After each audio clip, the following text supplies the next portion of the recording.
আরে এত লজ্জা পেলে হয়, বোকা নাকি? ছি ছি ম্যাডাম, আয় না এদিকে। আপনি আমার গায়ে হাত দিচ্ছেন কেন? আচ্ছা তুই কি চাস তোর চাকরিটা চলে যাক? ম্যাডাম আপনি আমার সাথে এমন করছেন যদি স্যার এসে দেখে ফেলে। আচ্ছা তুই কি চাস তোর চাকরিটা চলে যাক?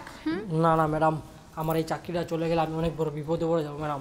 আমার মা অনেক অসুস্থ ম্যাডাম। আচ্ছা তুই যদি তোর চাকরিটা বাঁচাইতেই চাস তাহলে তুই আমি যা বলতেছি আমার কথা রাজি হয়ে যা।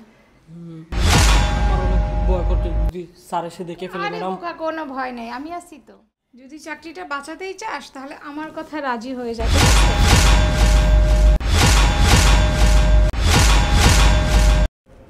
রিয়া, এই তুমি আসছো? দেখো না এই কাজের ছেলেটা আমার সাথে কিরকম জবরদস্তি করতেছিল, ওকে কিছু বলো না। তুমি কোনো চিন্তা করো না, আমি যেহেতু এসেই পড়েছি এখন আর কিচ্ছু হবে না।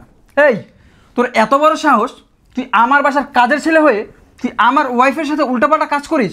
তোর সাহস তো কম না? না না স্যার, আমার কোনো দোষ নাই স্যার, প্লিজ আপনি বিশ্বাস করুন স্যার, আমার কোনো দোষ নাই স্যার। ম্যাডাম একদম মিথ্যা কথা বলবি না। আর তুমি কি ওর কথা শুনতেছো? তুমি তো দেখলেই ও আমার সাথে জোর জবরদস্তি করতেছিল, ওকে তুমি এখন বাসা থেকে বের করে দাও। হ্যাঁ তুমি ঠিকই বলেছো, আমি বাসা থেকে বের করে দিব, কিন্তু ওকে না, তোমাকে।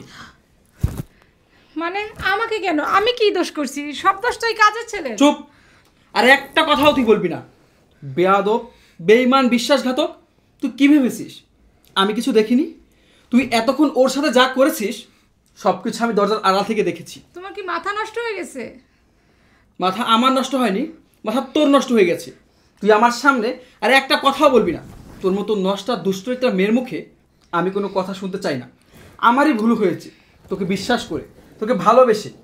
আমি যদি তোকে বিশ্বাস না করতাম, ভালো না বাসতাম, তাহলে আজকে আমার এই দিন দেখতে হতো না। শোন, তুই আমার সামনে দাঁড়িয়ে একটা কথাও বলবি না। তোর জন্য আমি কি না করেছি?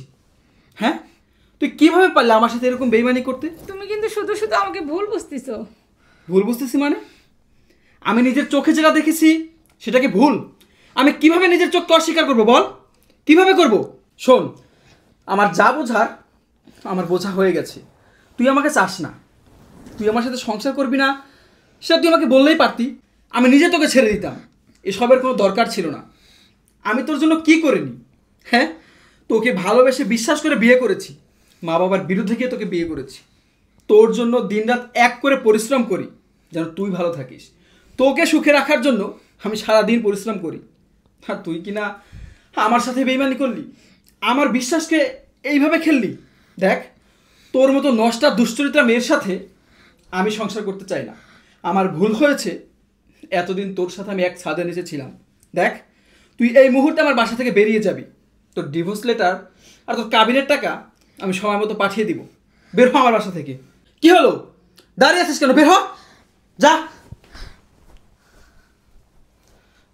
স্যার আপনি আমাকে ভুল বুঝছেন না স্যার, আমার কোনো দোষ নাই স্যার। আমি জানি তোর কোনো দোষ নেই, আর তোর মাফ চাইতে হবে না। তুই তো আমার ছোট ভাইয়ের মতো, তোকে আমি অনেক বিশ্বাস করি। আর আমি জানি তুই এরকম কাজ কখনো করতে পারিস না। ও তোকে জোর করেছিল সেটাও আমি দেখেছি। আচ্ছা তুই যা, কাজ কর। Okay sir.